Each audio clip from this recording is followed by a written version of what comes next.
Buenos días y buenas tardes. Mi nombre es Emilio Antonio Núñez y soy uno de los pastores aquí en la Iglesia Bautista de Bell Gardens. Y es mi placer y mi privilegio, mi bendición, dirigirnos a la palabra del Señor en esta mañana y tarde. Vamos a encomendar nuestro tiempo en las manos del Señor. Padre, queremos que tu Espíritu Santo nos hable por medio de tu palabra escrita. Creemos que la Biblia, la palabra escrita, es tu palabra, que el Espíritu Santo la inspiró para que nosotros pudiéramos conocerte a ti, conocer a nuestro Señor y Salvador Cristo Jesús, y en el poder del Espíritu Santo comprenderla y aplicarla a nuestras vidas. Pedimos que el estudio de este día tenga impacto en nuestras vidas. En el nombre de Cristo. Amén.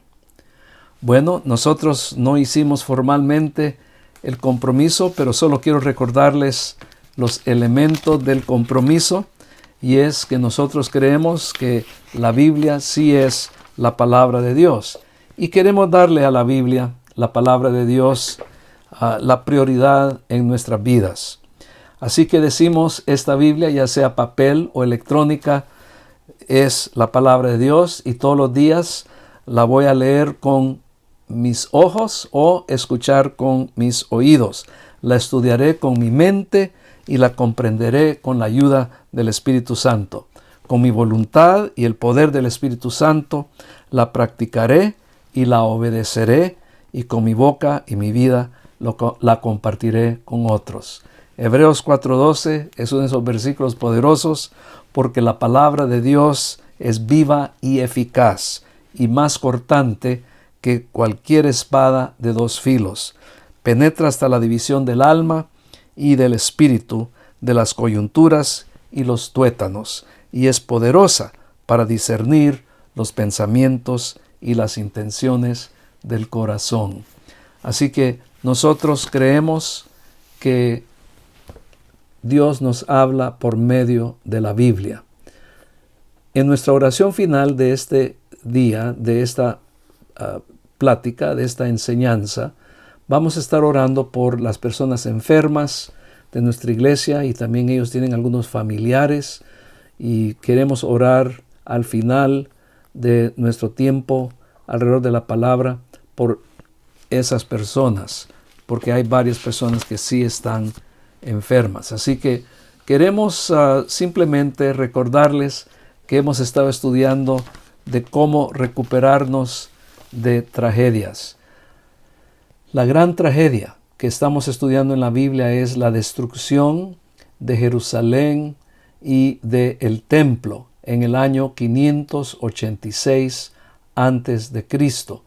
El rey Nabucodonosor de Babilonia se cansó de la rebeldía del reino de Judá y mandó a sus ejércitos para destruir y destrozar y completamente barrer la ciudad, y quedó quemada bajo cenizas, y por eso es que nosotros hemos seleccionado el tema de las cenizas: reedificar, renovar y restaurar.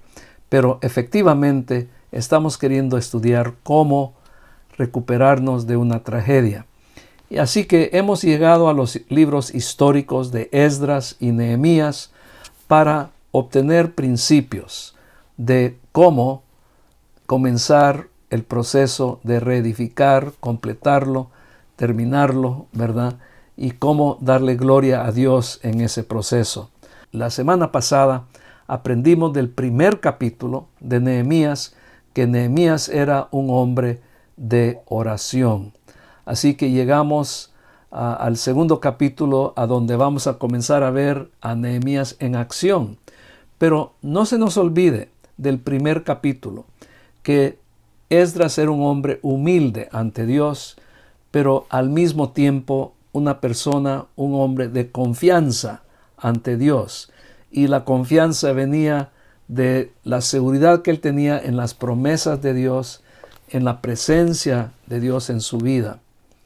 Y yo te pregunto, ¿a dónde está Dios en tu vida?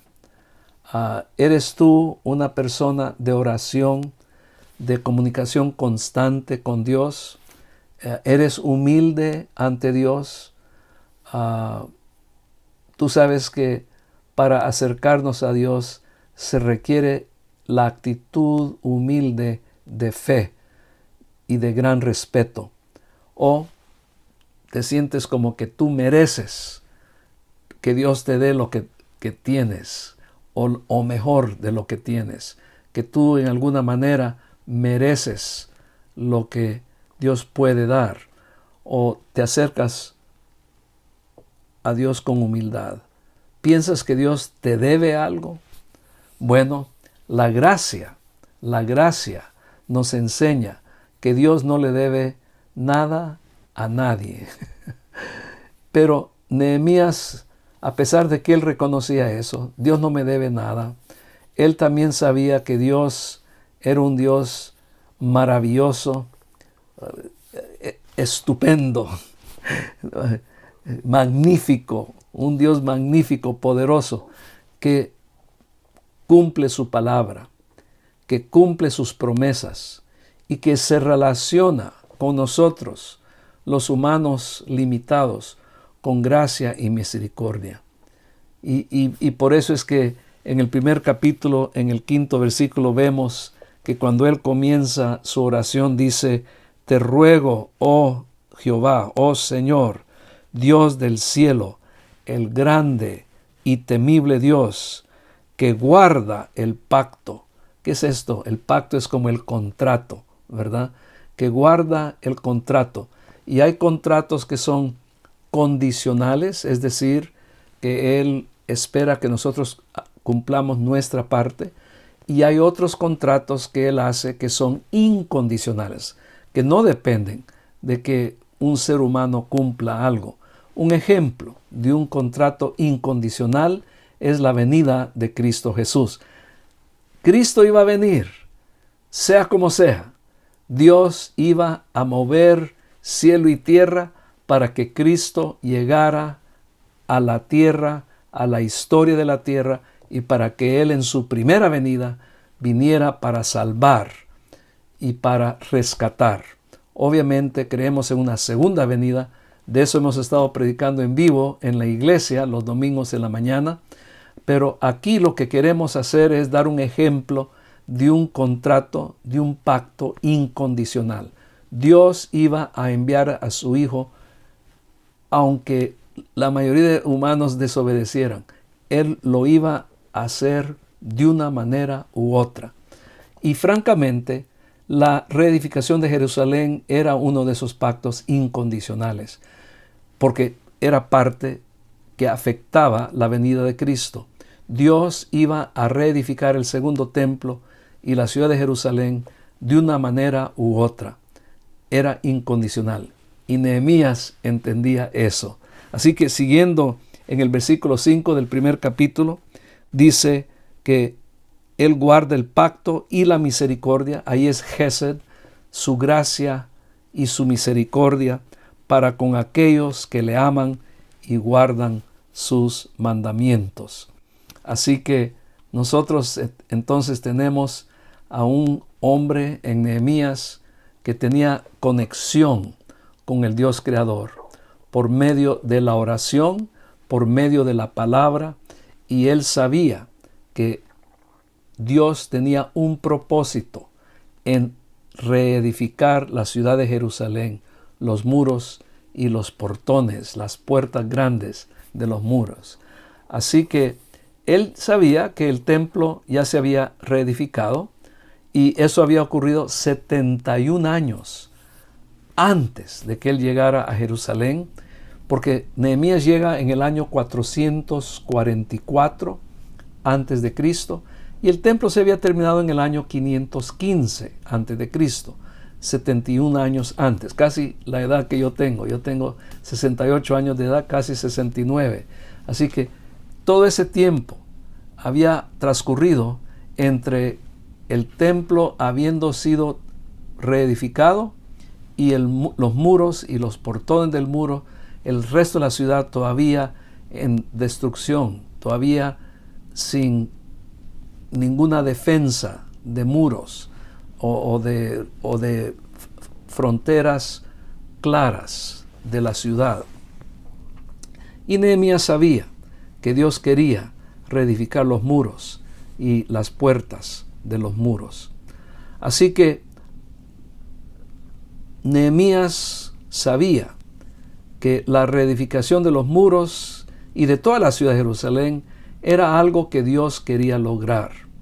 Era un proyecto de Dios.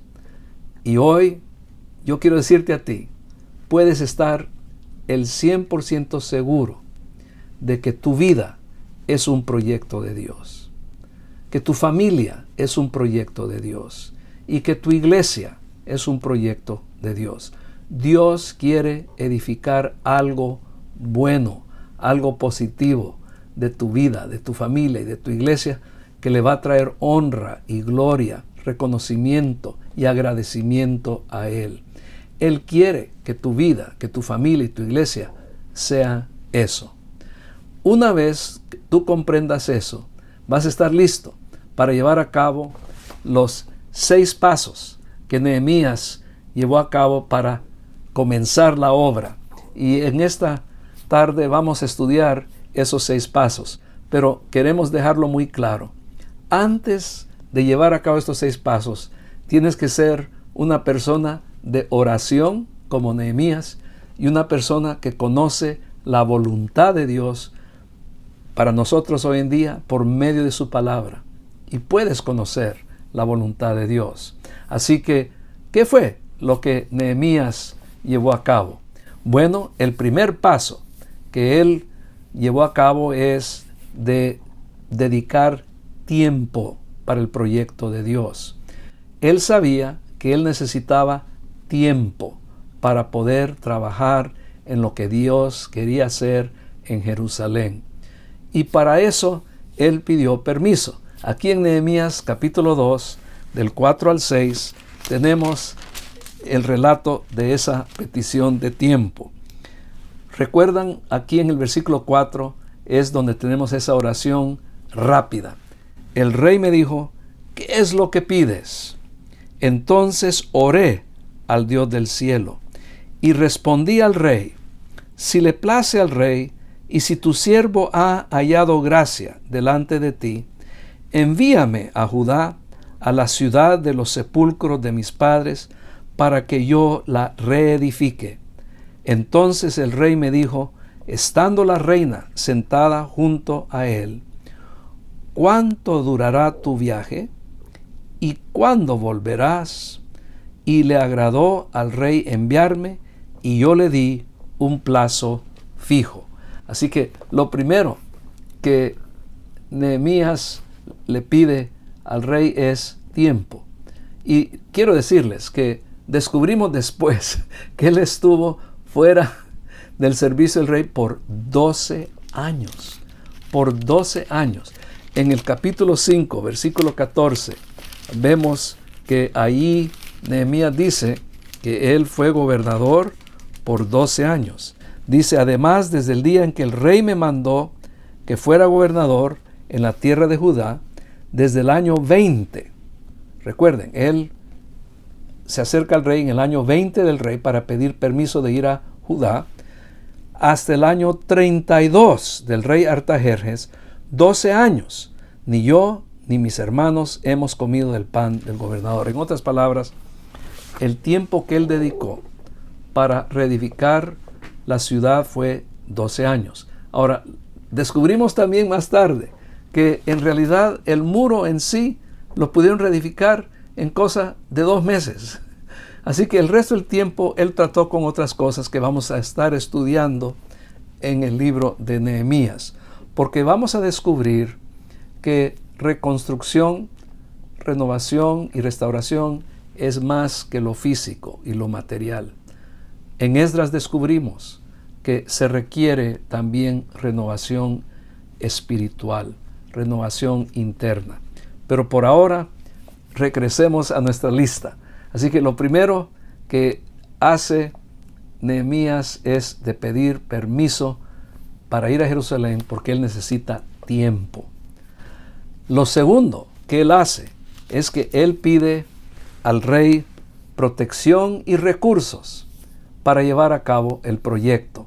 Aquí en los versículos del 7 al 8, Nehemías se atreve a pedirle algo más al rey. Y dije al rey: si le agrada al rey que se me den cartas para los gobernadores de las provincias más allá del río, para que me dejen pasar hasta que llegue a Judá, es decir, que tus cartas me protejan en mi camino, para que me dejen pasar. Y una carta para Asaf, guarda del bosque del rey, a fin de que me dé madera para hacer las vigas de las puertas de la fortaleza que está junto al templo, para la muralla de la ciudad y para la casa a la cual iré. Y el rey me lo concedió. Y aquí encontramos la frase que no hemos visto aquí, pero en estas la vemos: porque la mano bondadosa de mi Dios estaba sobre mí. Esdras sabe que va a necesitar recursos materiales y protección en su camino. Y aquí en un momento descubrimos que hasta el rey le manda escolta, soldados para protegerlo en su camino. Por lo pronto, lo que queremos dejar claro es que Nehemías ya se ha imaginado, aunque no ha visto para inspeccionar todavía, pero ya se imagina que él necesita materiales, recursos materiales para reedificar los muros y los portones, las puertas de los muros. Así que él le pide al rey que él provea esos recursos. Y le pide un cheque en blanco, porque le pide una carta para el guardián del bosque. No le dice cuánta madera, no le explica cuánto necesita. Le dice: dile que yo necesito madera y que me la provea. Así que Nehemías, me imagino, en su viaje de Babilonia, de Persia a Jerusalén, con las cartas en mano y con esta escolta militar, se siente seguro en su camino a Jerusalén. Yo creo que Nehemías estaba bastante confiado que las cosas básicamente habían sido cubiertas, habían sido protegidas y provistas, pero algo ocurre cuando llega a Jerusalén, cuando le entrega las cartas a los gobernadores que controlan las provincias. Cuando llega a Jerusalén, se encuentra con su primer obstáculo. Y recuerden, hemos hablado de oposición, de enemigos. Y aquí tiene un grupo de personajes que van a hacer difícil el proyecto de Dios, porque son enemigos de Dios, y son enemigos del pueblo de Dios, y son enemigos del proyecto de Dios. Y aquí en el versículo 10 del capítulo 2 nos introduce a dos de estos personajes. Cuando se enteraron Sanbalat, horonita, y Tobías, el oficial amonita, les disgustó mucho que alguien hubiera venido a procurar el bienestar de los hijos de Israel. Así que siempre van a haber personas que no quieren que Dios haga lo que Él quiere hacer en sus proyectos que Él tiene. Yo no sé, ¿tú has tenido personas así en tu vida que se molestan porque alguien ha llegado a tu vida para que Dios lleve a cabo su proyecto en tu vida? Y aquí ellos, en Jerusalén, estos individuos están molestos porque alguien con autoridad, con la carta del rey en mano, ha llegado, y con los recursos del rey, ha llegado para ayudar a los hijos de Israel, que es otra manera de decir el pueblo de Dios. Ahora, yo les voy a decir, cristianos en nuestra sociedad no siempre somos los más aceptados o amados en nuestra sociedad. Y a veces con razón, porque nos hemos buscado esa actitud hacia nosotros. Y la razón que a veces digo nos hemos buscado no ser amados y respetados es porque nosotros no hemos amado a las personas en nuestra sociedad que necesitan ser amados, que necesitan ser amados como Dios los ama, y nosotros a veces los rechazamos o los juzgamos. En lugar de darles el evangelio de paz, el evangelio de amor, el evangelio de justicia de Dios en Cristo Jesús, nos enfocamos en señalar las cosas malas que hacen. Y yo entiendo, parte de lo que se necesita para recibir el Evangelio, las buenas nuevas, es aceptar que uno necesita salvación y que uno está mal. Pero es otra cosa cuando cruzamos esa línea a dar la impresión que odiamos a esas personas. Recuerden, Dios ama al pecador, pero odia el pecado. Y nosotros tenemos que poder hacer esa diferencia. Así que cristianos no siempre somos las personas más amadas, y con razón. Pero, por otro lado, también es una realidad que nuestro Señor Jesús hasta pronosticó. Y Él dijo en Juan 15:20, si me han perseguido a mí, también los van a perseguir a ustedes. Así que tenemos que aprender cómo traspasar el sabotaje de los enemigos de Dios que van a intentar parar los proyectos de Dios en nuestra vida, en nuestra familia y en nuestra iglesia. Pero bueno, regresemos a Nehemías. Tenemos la escena completa. Él ha regresado a Jerusalén con el apoyo del rey Artajerjes, pero él todavía no sabe qué es lo que se va a requerir para llevar a cabo el trabajo. Así que él hace lo siguiente, el número 3. ¿Saben lo que es el número 3? Que él, sin decir nada a nadie, va y hace inspección, hace una evaluación de lo que se va a requerir para reedificar los muros y los puertos o portones de la ciudad de Jerusalén. Tenemos una descripción completa de esa investigación y evaluación. En el capítulo 2, versículos 11 al 16, aquí sigue el relato de Nehemías. Y llegué a Jerusalén y estuve allí 3 días. No se apuró, no se aceleró, aunque es un hombre de acción, es un hombre de oración, ya sabemos, pero también es un hombre que piensa, que con calma va a evaluar y analizar las cosas. Y aquí dice en el versículo 12, y me levanté de noche, yo y unos pocos hombres conmigo, pero no informé a nadie lo que mi Dios había puesto en mi corazón que hiciera por Jerusalén. Y no había ningún animal conmigo, excepto el animal sobre el cual iba yo montado. Salí de noche por la puerta del valle hacia la fuente del dragón y hacia la puerta del muladar, inspeccionando las murallas de Jerusalén que estaban derribadas y sus puertas que estaban consumidas por el fuego. Pasé luego hacia la puerta de la fuente y hacia el estanque del rey, pero no había lugar para que pasara mi cabalgadura. Había tantos escombros y había tantas cosas ahí estorbando que ni había paso para que un caballo pasara por ahí. El versículo 15. Y subí de noche por el torrente e inspeccioné la muralla. Entonces entré de nuevo por la puerta del valle y regresé. Los oficiales no sabían a dónde yo había ido, ni qué había hecho, ni tampoco se lo había hecho saber todavía a los judíos, ni a los sacerdotes, ni a los nobles, ni a los oficiales, ni a los demás que hacían la obra. Así que la tercera cosa que él hizo es que él fue para inspeccionar y evaluar qué es lo que se va a llevar, qué es lo que se requiere para que se pueda hacer esta construcción. Luego, después de hacer eso, después de hacer su inventario y evaluar, hace la cuarta cosa, y es que él se dirige la palabra a las personas que se va a requerir para hacer la obra. Recuerden, en ese tiempo no había maquinaria, no habían tractores, no habían maquinaria para escarbar y máquinas de cemento que llegaban con sus tubos para echar cemento. Allá todo se hacía a mano de obra, con manos de humanos para hacer la obra. Por supuesto, usaban herramientas, pero no tenían la tecnología que nosotros tenemos hoy en día.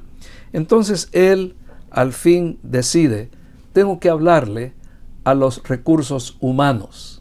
Recuerden, Los recursos materiales ya los tiene con el rey, pero hacen falta los recursos humanos, las manos de humanos que van a hacer la obra.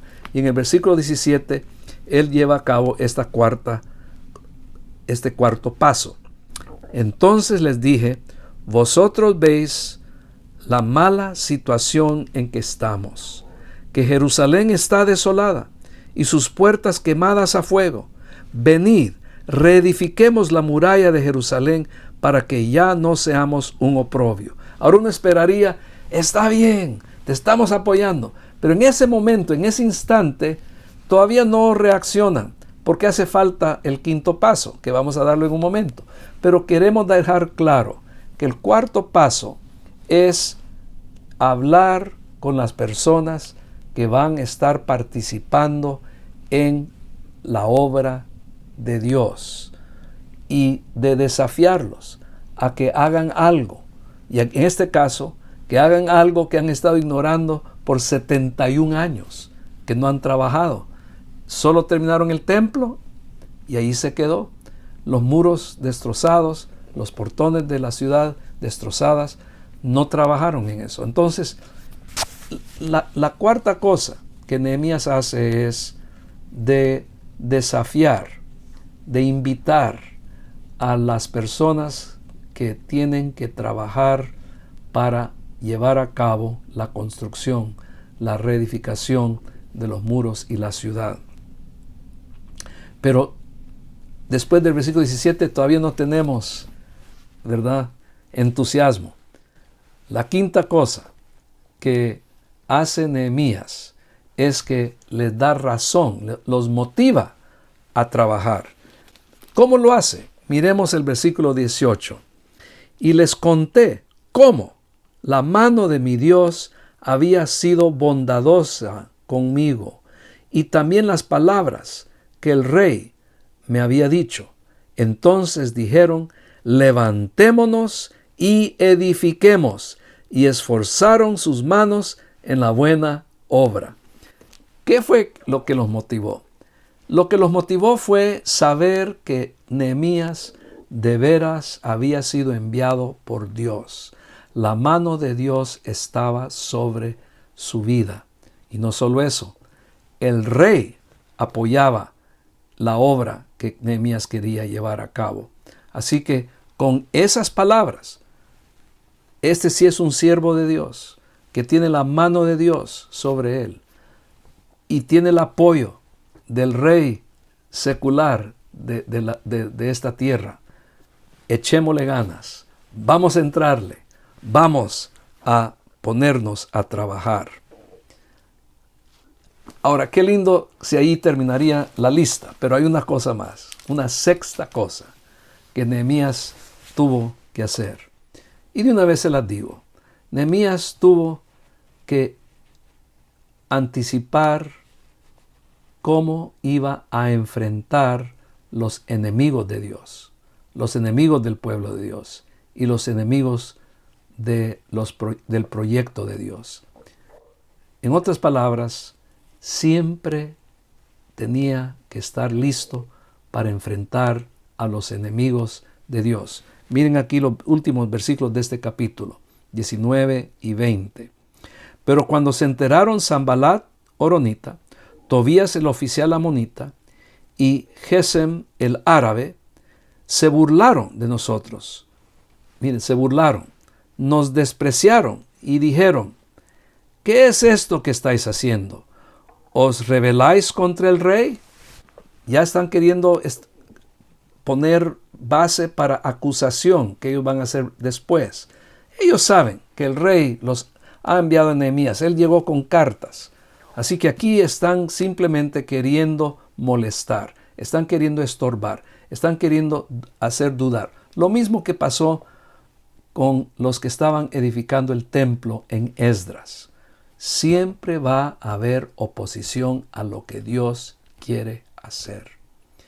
Y los que estamos trabajando para Dios y por la gracia de Dios, tenemos que ser firmes y tenemos que responder a los que se oponen de la manera en que Nehemías respondió en el versículo 20.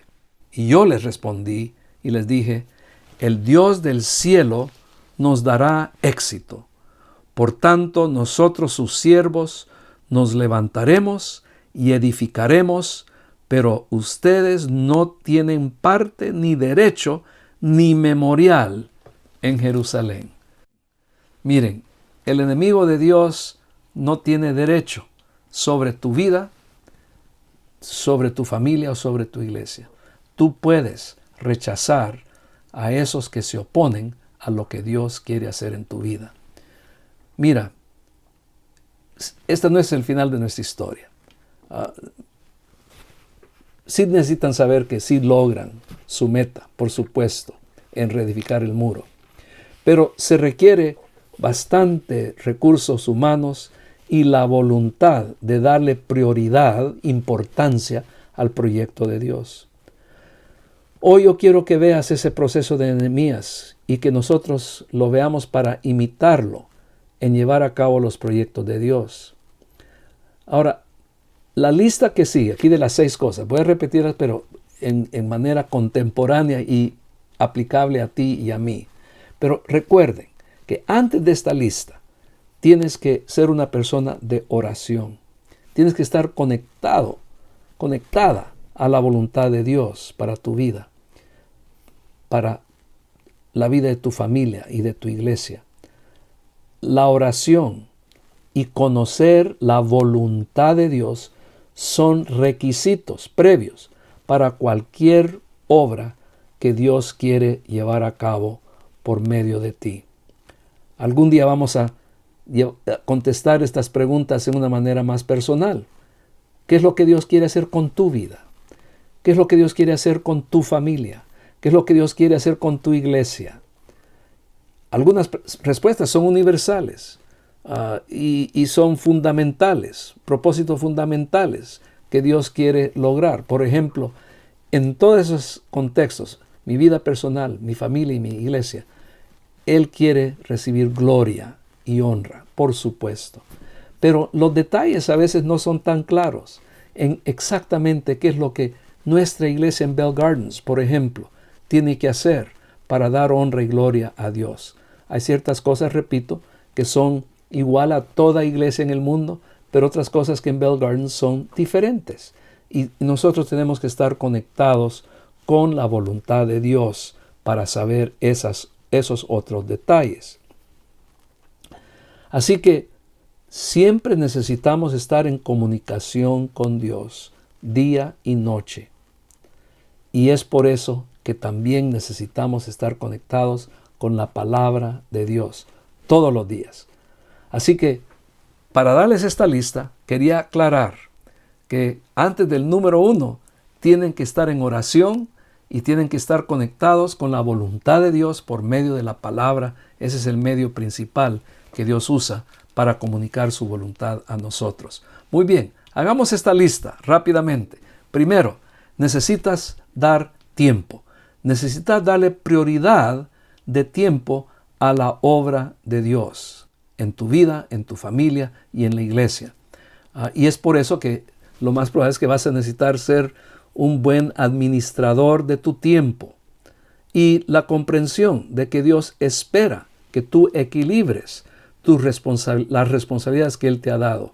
Pero lo primero es saber que estoy trabajando, que estoy dándole tiempo, a trabajar en lo que Dios quiere que yo haga. Segundo, tienes que estar consciente de tus recursos, de los recursos que se necesitan para llevar a cabo lo que Dios quiere hacer. Y estos son recursos materiales, recursos humanos. ¿Suena familiar de lo que dijimos en Esdras? Por supuesto. Tercero, sin adelantarte y sin anunciar al mundo lo que tú piensas que es el proyecto de Dios para ti o en el cual tú tienes que estar involucrado, toma algo de tiempo para evaluar, para examinar lo que se va a requerir para hacer esa obra, para hacer ese trabajo. Y tenemos que estar seguros de que esa es la voluntad de Dios, ¿verdad? primero, saber qué es lo que se requiere, ¿verdad? En cuanto a recursos. Y eso es lo que tú tienes que hacer en el número 3. Número 4. Cuando ya sabes qué es lo que se requiere, tienes que hablar con las personas que van a estar involucradas en tu proyecto. No es tu proyecto, es el proyecto de Dios en tu vida. Tú tienes que hablar con las personas que van a estar involucradas en tu proyecto. Hay muchas historias de personas que se adelantan, que no esperan en que Dios toque los corazones de las personas que tienen que cooperar y ayudar. Hay un joven, la historia que yo escuché hace muchos años de un joven que tenía la convicción de que tenía que ir a Brasil. Y él consultó con los ancianos de su iglesia y los ancianos le dijeron, mira, tienes que estudiar mejor, estás muy joven. Antes de ir a Brasil como misionero de tiempo completo, tienes que llevar a cabo cierto proceso. Y él dijo, no, ellos están en contra de la voluntad de Dios porque yo sé que Dios me quiere mandar a Brasil. Habló con amigos, con su padre, su mamá, sus familiares, y todos le decían que no fuera. Y él decía, toda esta gente está en contra de la voluntad de Dios en mi vida. Así que él se lanzó y se fue a Brasil él solito, sin apoyo, sin de veras tener los recursos humanos apoyándole.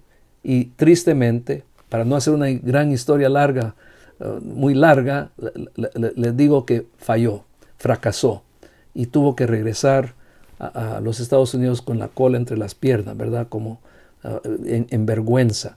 Y es porque no tomó tiempo para hablar y aceptar la opinión de personas que iban a estar involucradas en su proyecto. La quinta cosa es que si estás seguro que ese es el proyecto que Dios tiene para ti y has hablado ya con algunas personas, entonces tienes que dejarles saber, el quinto punto es que tienes que dejarles saber cómo es que Dios te ha traído a este punto de convicción. Nehemías les dijo cómo la mano de Dios había estado sobre su vida, la mano de protección, de provisión y dirección. Y les dijo del apoyo del rey. Y cuando ellos escucharon eso, la respuesta de ellos fue, hagámoslo, entrémoslo. Entonces, eso es algo importante para llevar a cabo los proyectos de Dios. Tienes que estar seguro de que Dios tiene su mano de bendición sobre tu vida para que Él te use a ti en llevar a cabo ese proyecto. Por último, la sexta cosa, tienes que estar listo para enfrentar la oposición y la enemistad. Pero no tambalees en tu confianza, porque a final de cuentas, si es proyecto de Dios, Él lo va a llevar a cabo con éxito. Recuerdan lo que le dijo Dios a Nehemías. Filipenses 1:6 dice que lo que Dios comienza, Él lo termina. Así que ten en mente estas 6 cosas, pero no se te olvide de ser persona de oración y persona de la palabra que busca la voluntad de Dios. Padre, ayúdanos a implementar estas cosas en nuestras vidas para comenzar lo que tú quieres hacer de nosotros individualmente, de nuestra familia y de nuestra iglesia. Que tengamos la sabiduría de conocer tu voluntad, que estemos en comunicación contigo constantemente. Padre, pedimos por eso para nuestra iglesia y para los oyentes de este programa. Y Padre, oramos por las personas enfermas de nuestra iglesia. Hay varias personas. El hermano mayor de nuestro hermano Fito, que ya tiene unas condiciones preexistentes de problemas del pulmón, le dio el virus y estamos pidiendo protección por él, por favor. A la familia de nuestro hermano José Luis Granados, a su hija, su esposo y sus 2 hijos, que también les ha dado y parece que están en vía de recuperación. Padre, sigue fortaleciendo sus cuerpos, por favor. Y hay otras personas en nuestra iglesia que también han sido tocadas por este virus. Pedimos que tú los fortalezcas y los protejas. Te damos gracias por las personas que ya se han recuperado. Pedimos por la familia de nuestro hermano Emerson, su esposa Teresa, que no sabemos si ya la diagnosticaron o no, pero la hija mayor de ella, Cristina, definitivamente ha sido diagnosticada y ha tenido que ir al hospital.